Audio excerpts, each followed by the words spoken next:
Welcome to our episode 15. Nasa part 3 tayo ng iba't ibang uri ng quantitative design.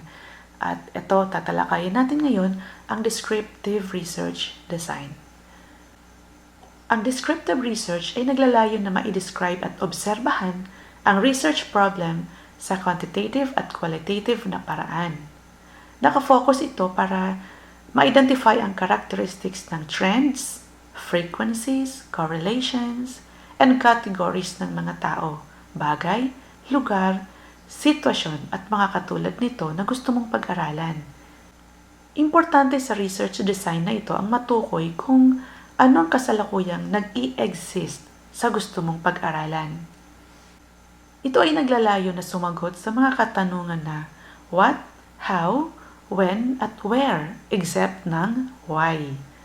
Halimbawa na lang, ng isang estudyante ay nalilito kung anong magandang kurso na nararapat niyang kunin sa college. So, ang concern ng study ay, ano nga bang magandang kurso na kunin? Paano ba ito magiging useful sa future niya? At saang field kaya ito applicable? Take note, itong mga tanong na ito ay nauuna muna bago itanong ang why. At ang tanong na why ay hindi concern ng descriptive research.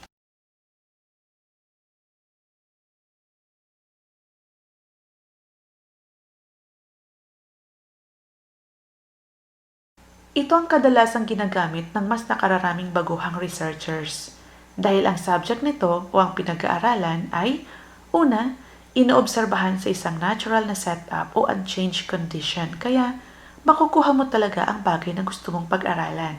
Pangalawa, ito ay kadalasang nag-offer ng initial results sa mga susunod pang focused study ng mga quantitative o qualitative researches. Pangatlo, kung makapag-identify ito ng gap, maaaring makapag-introduce ito ng mas magandang mga recommendations.